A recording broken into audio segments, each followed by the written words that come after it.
understand. I know. It's just hard. "Don't buy the horse," she cried. "Buy me, rancher.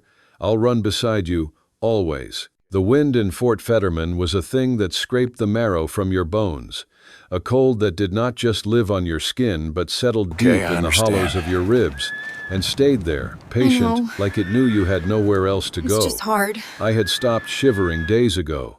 Shivering meant your body still had fight in it. I had run out of fight long before the snow packed itself against the corners of the livestock stall where they kept me.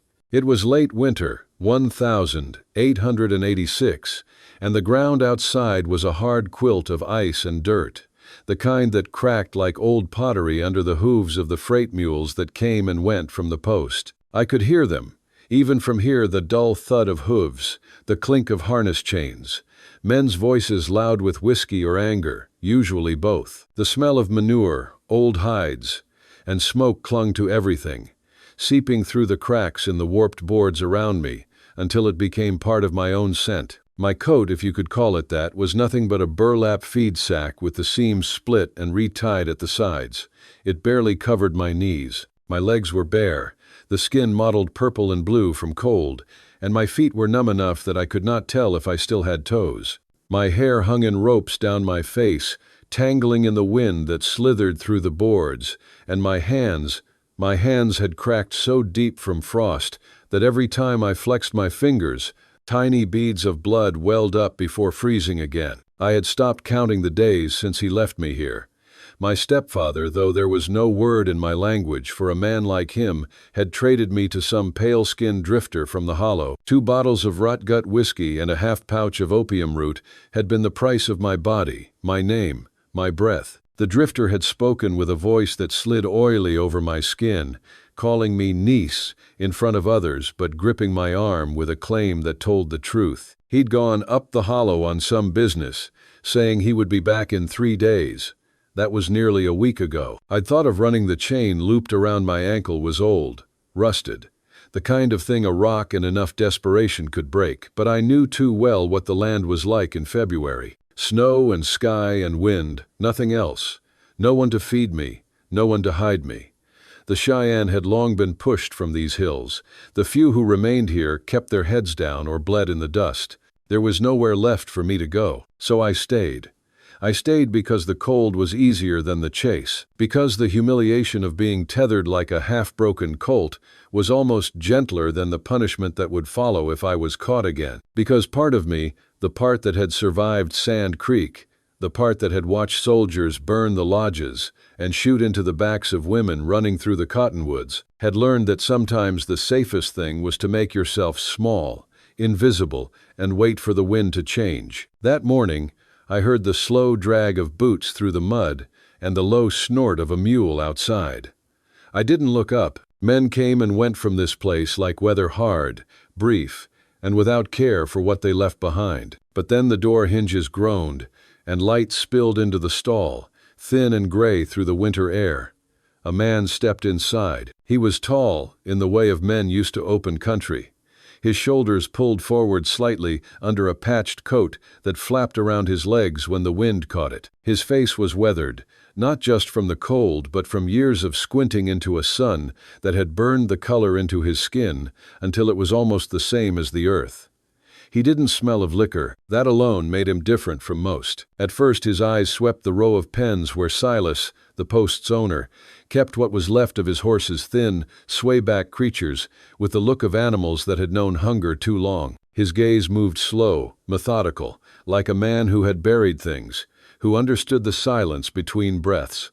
Then he turned, and for the first time he saw me. Our eyes met, and the world seemed to stop at the space between us. I had learned not to hold a man's gaze.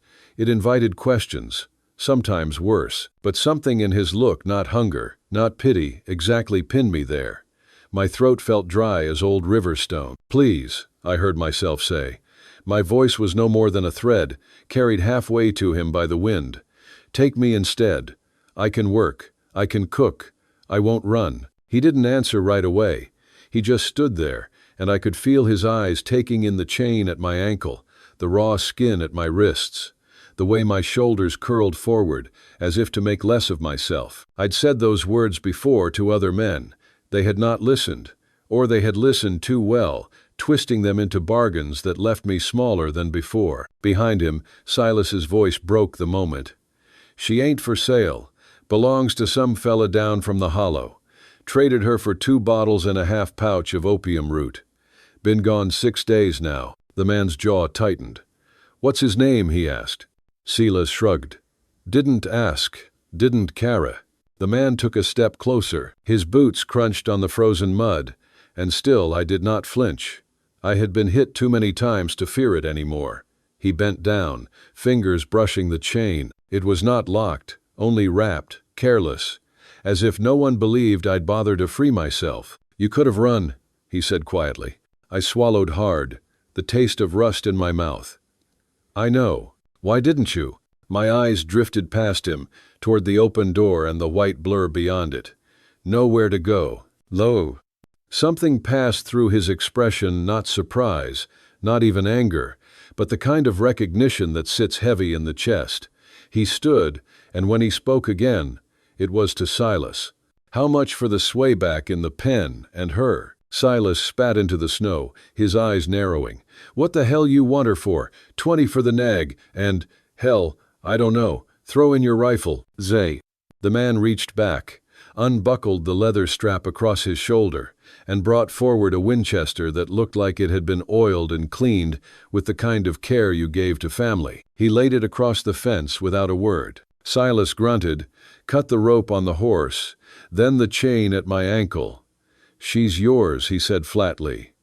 "God help you." For a long second, I didn't move. My body didn't believe in freedom the way it believed in cold, in hunger, in chains. Then the man Asa Rourke, he would tell me later, extended his gloved hand toward me. I stared at it, the space between his palm and my fingers feeling wider than the plains themselves. Something in my chest cracked. "My name's—" I hesitated, the Cheyenne syllables catching on my tongue. "Wauhekseo," then softer. "You can call me Naili." He nodded once. "Asa Rourke, Len." And so, in the heart of a winter that had already taken nearly everything from me, I placed my hand in his, not because I thought it was the hand of a savior, but because it was steady, and I needed something steady to walk out into the wind. The ride from Fort Fetterman to his ranch was long enough for the wind to carve new lines into my face. Asa Rourke didn't speak much, didn't speak at all, really, and I was grateful for it. Words were dangerous things. They could be sharpened into weapons without you ever seeing the blade. I sat on the sled behind his mule, my legs drawn tight under the rags of my coat, my fingers hidden in the sleeves, holding the fabric closed across my chest like it might keep the past from seeping in through the seams. The land stretched out around us in a wide, indifferent silence.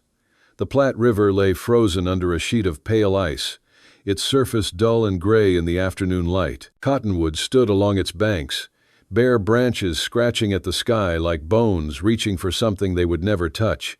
Somewhere far off, a hawk wheeled, its cry lost to the wind. Every bump in the trail jolted through my spine, shifting me closer to Asa Rourke, and every time it happened, my muscles locked tight. I had learned that closeness was not the same as warmth, that the space between two people could change without warning into something dangerous. Asa Rourke seemed to understand.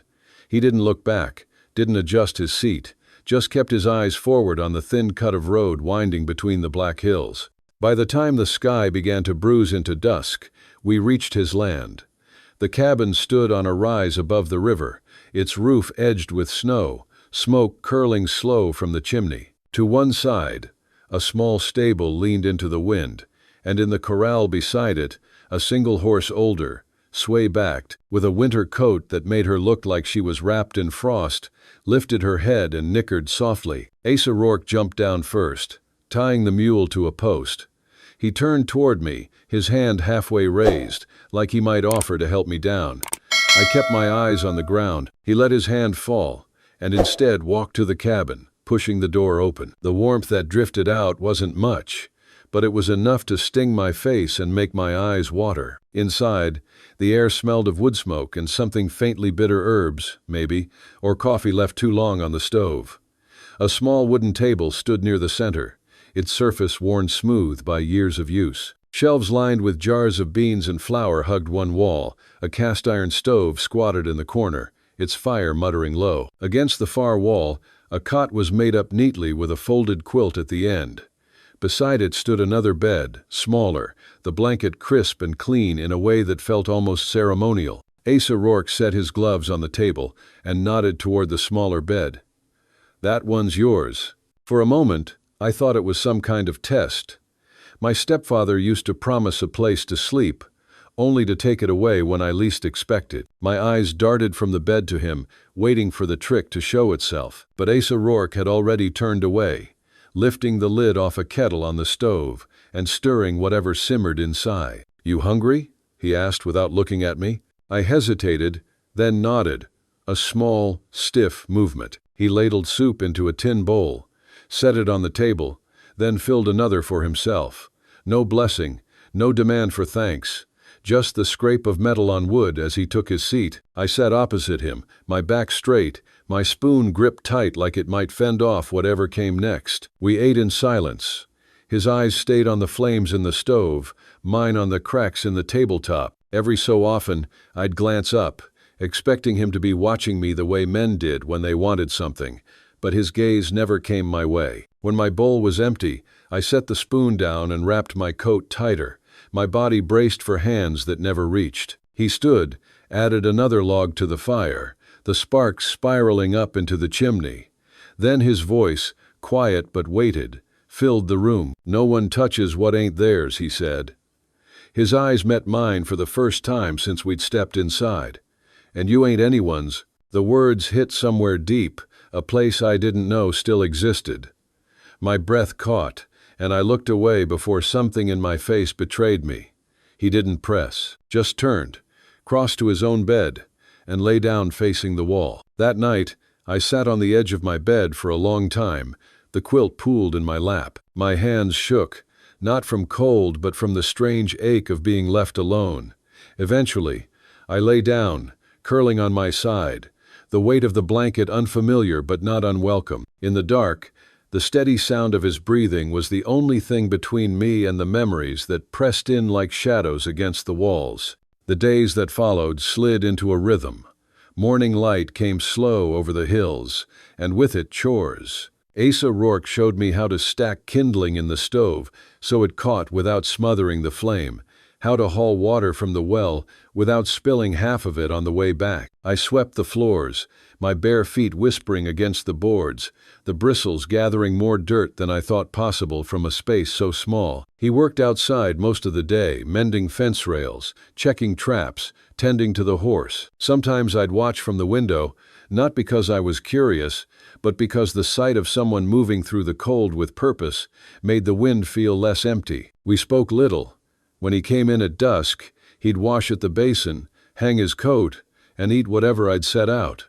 If I fell asleep by the fire, I'd wake to find a blanket draped over me. If he came home late, I'd leave stew on the stove, still warm, without a word. It was not friendship, not yet, but something quieter, the first thin threads of trust, spun from shared silences and the unspoken agreement to leave each other's ghosts alone. I never asked why he'd given up his rifle for me.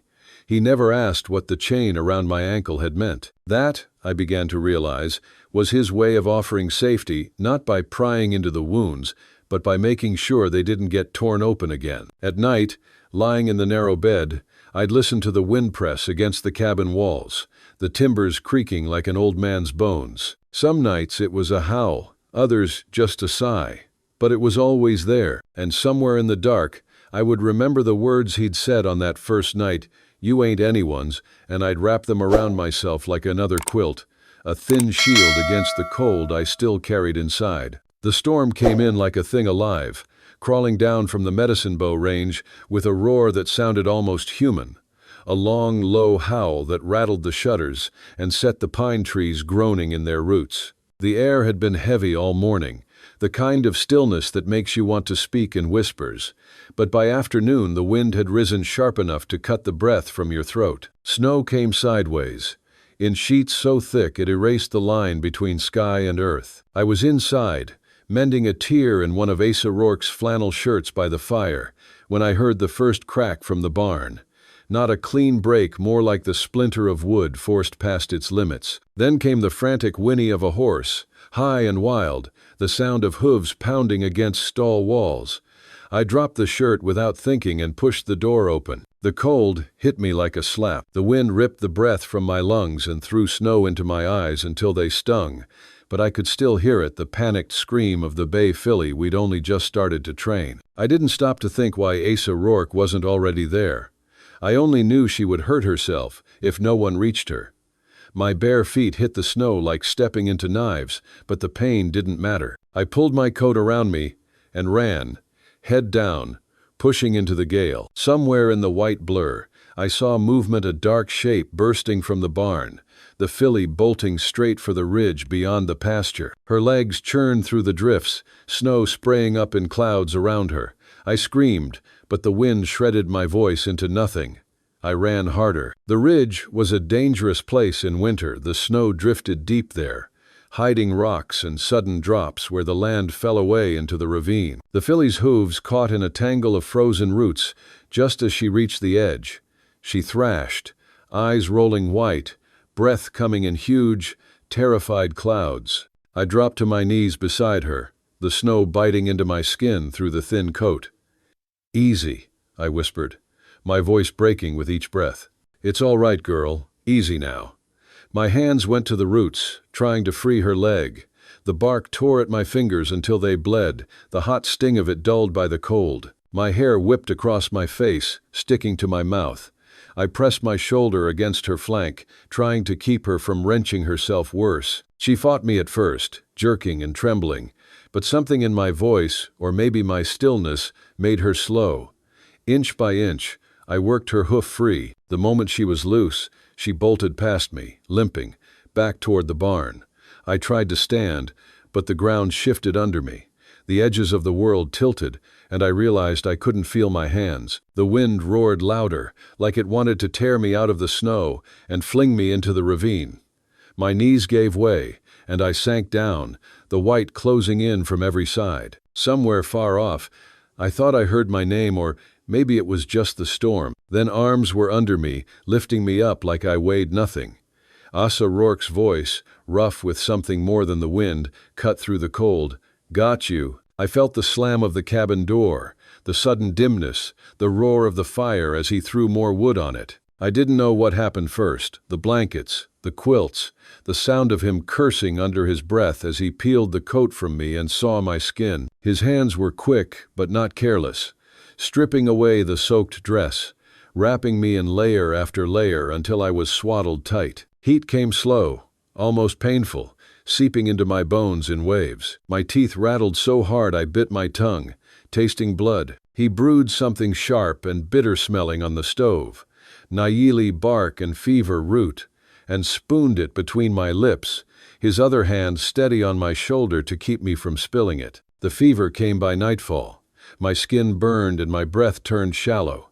I drifted in and out, the sound of the wind outside replaced by the soft scrape of a chair against the floor as he moved closer. Every time I surfaced, he was there sitting beside the bed, my hand in his, not tight, just anchored. I don't know how many hours passed like that. I remember the cool press of a cloth to my forehead, the rasp of his voice telling me to drink, the strange gentleness of his thumb brushing the back of my hand as if it was the only part of me that wouldn't break. On the morning of the third day, the fever broke. I opened my eyes to the sight of him slumped in the chair, head bowed, still holding my hand. The fire had burned down to embers, and snow whispered against the window. My voice was raw, but I forced the words out. "Why did you bring me here?" His eyes opened slow, as if he'd been expecting the question. There was no hesitation in his answer. "Because you weren't done being alive yet." It wasn't a speech. It wasn't even comfort. Not in the way most people meant it, but it was the first thing anyone had said to me in years that didn't sound like a bargain or a lie. I felt the heat gather at the corners of my eyes, and I let it fall, the tears soaking into the quilt. I turned my face toward the sound of the fire, letting his words settle in the space between my ribs. Something in me, something I thought had frozen, solid shifted, just enough to remind me it was still there. It was a week after the blizzard when I first heard the sound hoofbeats, sloppy and uneven, like the rider was leaning too hard to one side. The snow had begun to pull back from the edges of the pasture, revealing patches of black earth, and the air smelled faintly of thawing pine.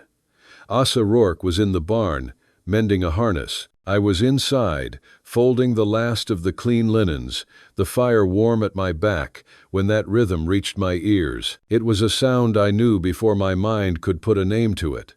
My hands froze over the fabric. My chest went tight, the air in the cabin turning thin. I stepped to the window, the old glass warping the world outside, and there he was, Jedediah Stone.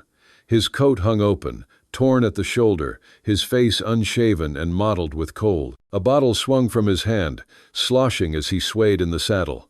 The horse's sides were streaked with mud, the breath pouring from its nostrils in harsh clouds. He didn't slow until he reached the fence, his voice already carrying, cracked and loud. "You got something of mine, ranch boy." I heard the barn door slam. Asa Rourke's boots crunched across the snow. Jedediah kept shouting, "Send her out. That little half-breed don't get to hide behind your cow fences and your lies." The words hit me harder than the cold ever had. My breath came fast and shallow, my fingers digging into the windowsill. My legs wanted to run, but there was nowhere to go that wouldn't lead straight back into his hands. He dismounted clumsily, stumbling toward the cabin steps. "You hear me? She's mine. I fed her, clothed her. She owes me." The front door swung open before he could pound on it. Asa Rourke stepped out, his rifle in his hands, held low but ready. His voice was steady, quiet in a way that made the air feel heavier. "You're not welcome here." Jedediah squinted at him, eyes bloodshot and wet. "That her hiding in there like she's got worth? You think you're some savior?" He took a step forward, and Asa Rourke raised the rifle, the barrel leveling with Jedediah's head. "You touch her, you bleed," Asa Rourke said. "You speak her name, you die." The wind carried the silence that followed, heavy and sharp. Jedediah's lips twisted into something like a grin. "She's mine," he barked, and in a flash of movement, a knife appeared in his hand. The shot cracked through the air before I could breathe. Jedediah screamed, dropped to his knees, clutching his thigh where the bullet had torn through. Asa Rourke was on him in 2 strides, grabbing the collar of his coat and dragging him across the snow like a sack of spoiled grain. Jedediah swung once with his free hand, but Asa Rourke ducked it and brought the butt of the rifle down hard against the side of his head. The sound was dull, final. I opened the door and stepped out, barefoot, the cold biting at my skin but not enough to push me back inside. Asa Rourke bound his wrists, slung him belly down over his horse, and led the animal toward the gate. There he took a plank of wood from the fence, pulled a piece of charcoal from his pocket, and wrote in heavy, jagged strokes, "No one owns." He nailed it to the post and turned to me. Our eyes met for the first time. I didn't look away. "I'll ride him to town," he said, voice low. "He won't be back." I stood there until the hoofbeats faded, until the snow began to fall again in soft, drifting flakes. Something in my chest eased, a cord that had been pulled tight for years finally loosening. I realized then I was no longer waiting for the sound of his boots behind me, no longer listening for the slam of a door in the night. When Asa Rourke returned hours later, the air in the cabin felt different, lighter. He didn't speak of what happened, and I didn't ask. But when he hung his coat and looked at me across the room, there was an unspoken understanding between us, the kind that doesn't need to be named to be real. That night, I stepped outside alone. The sky was clear, the moon cutting silver lines across the snow.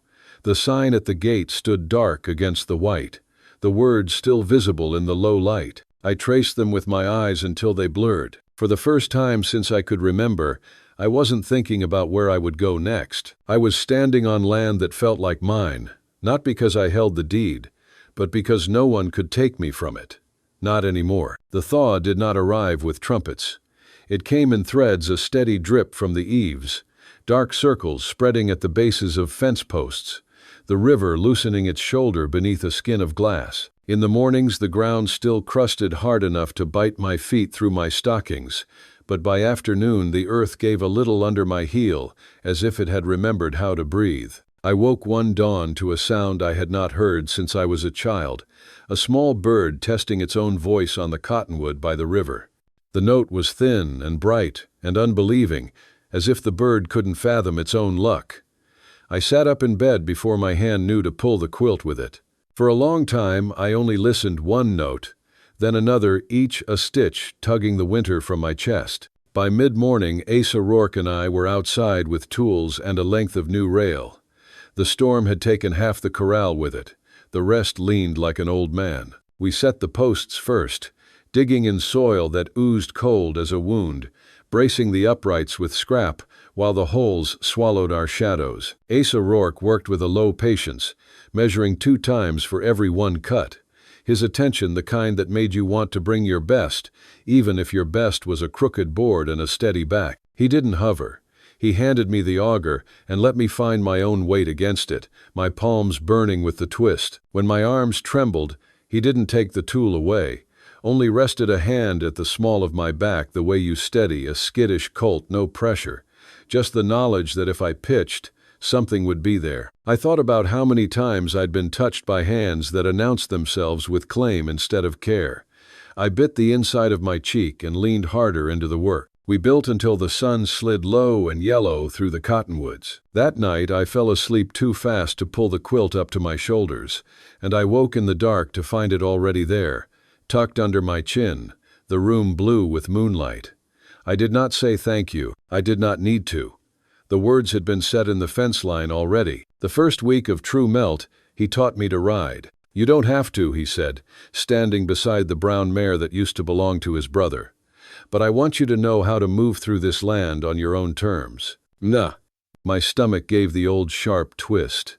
I had ridden as a girl, before the soldiers, before the trading post, bareback on a shaggy pony my uncle said had more brains than I did. After that, the only saddles I had known were the ones I walked beside. I put my hand on the mare's neck, feeling the warm ripple of muscle under winter hair. She flicked an ear back toward me, not unkind. Asa Rourke kept his voice near my shoulder.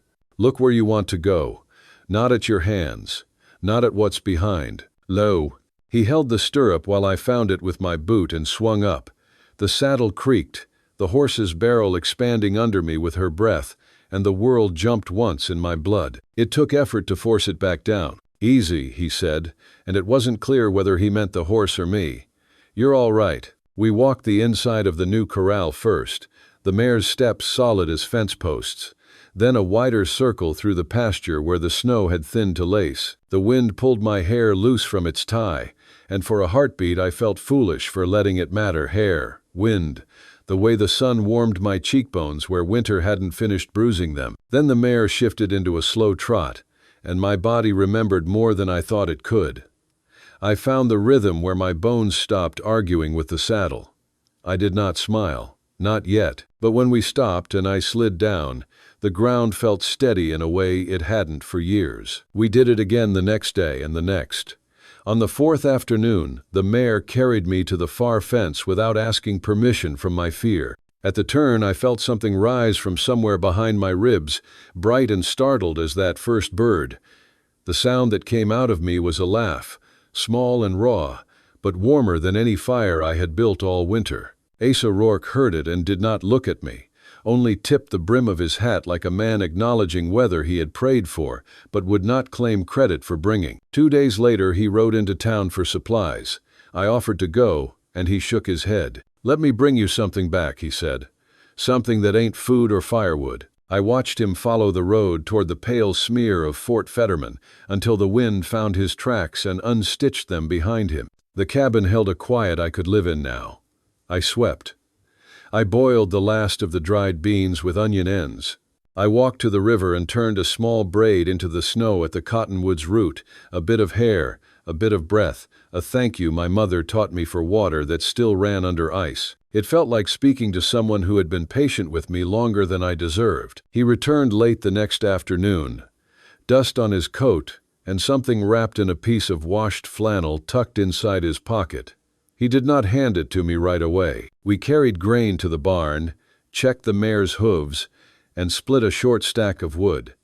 The waiting warmed me more than the work. At sunset, we climbed the ridge behind the cabin where you could see the pasture spill toward the river, the grass coming back in shy patches of green like a secret the ground had decided to trust us with. The sky went the color of lavender pressed under glass. Asa Rourke took the little bundle from his pocket and placed it in my hands. I unwrapped the flannel slow. Inside lay a silver hair comb, simple and worn, etched along the spine with the suggestion of wildflowers, a hand's time in each shallow cut. It had belonged to someone else once, and someone else before that, but it did not feel haunted by wanting. I saw it in the general store, he said. His voice was rougher than usual, as if he'd carried the words against his tongue all the way home. It ain't new, but it's free. It's yours. No one paid for it with you. Me fingers shook. I felt suddenly foolish for wanting the small things: clean socks, a comb, a bed that stayed mine from one night to the next when I had survived far worse. But the wanting itself felt like a proof of life, a pulse. I turned away a little, ran the comb through my hair, pulled one lock behind my ear. When I faced him again, I made myself hold his gaze. I've never belonged to anything good, I said, the truth of it startling us both with how plain it sounded out loud. Until now. Nah. He did not answer. He didn't need to. We stood there while the sun slid behind the low hills and left the world edged in gold. The comb was cool in my palm. The air smelled faintly of thawed sage. Spring kept its promises the way good men do quietly, in work. Fence posts held. The roof stopped leaking. We learned the weight of each other's footsteps on the porch. Sometimes laughter startled itself out of one of us and made the other glance up, surprised and relieved, like pulling a splinter you'd learned to live with and finding skin where hurt used to be. On a day when the road dried enough to ask a wagon to trust it, we carried eggs and the extra jar of lard down past the cottonwoods to the trade that always happens where two ways cross. A peddler I did not know squinted at me over a stack of tin cups. "Ain't you the girl from last winter?" he said, voice too loud for the distance between us. "Chained up behind the stock pens, sold for a bottle," they said. The old cold flared along my spine. I felt my mouth harden before I could think what to say. I didn't have to. "She was," Asa Rourke said. His tone was even, as if he were stating the color of the sky. He tightened the rope around a sack of meal and did not look at the peddler again. "Now she's my wife, Len." The man blinked, then looked past us at the long plane of sky like maybe it could offer a different ending. He muttered something that wasn't an apology and moved on. I couldn't swallow for a second. The word sat in the air between us, heavier than a hammer and somehow lighter than my own name. Wife. I studied Asa Rourke's profile, the scar along his collarbone disappearing under the shirt, the line between his brows that deepened when he concentrated. He kept working the knot like the rope had done something to deserve judgment. "Is that a thing we're going to tell people now?" I asked at last. My voice came out softer than I planned. He didn't flinch. "It's a thing that's true," he said. "We had no preacher. I had no white dress. I had a flour sack skirt I'd restitched into something that respected my legs, and he had a shirt without missing buttons. We stood under the cottonwood by the river the next evening, just the two of us. The tree had put out its first sticky buds. The river spoke in the old language of moving water. I brought a little twist of sweetgrass I'd kept folded in a scrap of cloth since the last time I'd smelled my mother's lodge. I burned it in the tin pan we used for washing roots, the smoke rising in a ribbon that made everything taste like memory. "I don't have vows," I said. "Me neither," he said. Then after a beat, "I have hands." "So do I." We joined them. He did not squeeze. I did not brace. We stood the way you stand beside a horse that has learned you will not hurt it. After a while we kissed, gentle as a clean shirt, shy as the grass pushing up between stone. The horses in the corral lifted their heads but did not comment. We walked back to the cabin in a quiet that was different from the one we had shared all winter. Inside, while he stoked the fire because the evening still remembered frost, I slipped the letter from my apron pocket and laid it on the hearthstone. I had written it the night before, my handwriting uneasy, the ink catching where my hand shook and then deciding to flow. He glanced at it and then at me. "Read it when you want," I said, "or never. The words won't go cold." Then, later, while I brushed my hair with the silver comb and the fire made slow company in the stove, he sat at the table and opened the page. "You didn't save me," I had written. "You didn't ride in like a story and drive my ghosts out with your shadow. You stood still. You built something quiet and kind and strong and kept it open until I stepped into it. You did not ask me to be smaller than the space I needed. You waited for me to call my own name and hear it. You gave me time to choose, and I choose you today and the next day and the ones after, not because I owe you, but because I want to be where the wind has to work to take me from." He read it through once and then again, slower. He folded it careful and slid it behind the loose stone on the mantel where we kept small things that mattered more than they looked like they would. He didn't say anything. He didn't need to. He built the fire higher, not because the night asked for heat, but because the light made the room tell the truth about being home. I lay beside him with my head on his shoulder, my cheek finding the place where his heartbeat knocked against bone. Outside, the river loosened itself another finger width. The cottonwood held. The sign at the gate caught moonlight on its letters. "No one owns." I thought about how a house becomes a home not when you shut the door against weather, but when you know the person on the other side will not lock it behind you. I thought about how a name returns to your mouth when someone says it like a gift instead of a brand. Spring kept working. Grass took the pasture. Birds argued over a bit of string by the eaves. Some afternoons Asa Rourke found me by the river, knees tucked under my skirt, teaching myself to beat again with the small bag of blue and white glass he'd bartered off a freighter. My hands remembered the pattern my aunt taught me, a river line, a mountain step, and soon the old mare wore a brow band that said, "The land where we lived was not empty, not erasure, but a map that included me." When I finally looked up and saw Asa Rourke watching, leaning in the barn doorway with sawdust still in his hair, I didn't apologize for being happy. The wind moved through the cottonwood, and the leaves made the sound of a woman's dress brushing a lodge floor. It occurred to me, sudden and simple, that I had stopped counting exits. We were not healed. I don't know if people are, not in the clean way stories promise. The winter inside me had not given up all its snow. Some nights I still woke with my heart a rabbit in the dark leaning close. On those nights I felt for his hand, and he was there, not gripping, not fixing, just present. We breathed like two animals who had learned to share a fire without stealing each other's warmth. The promise of spring was not that it would cure what had happened.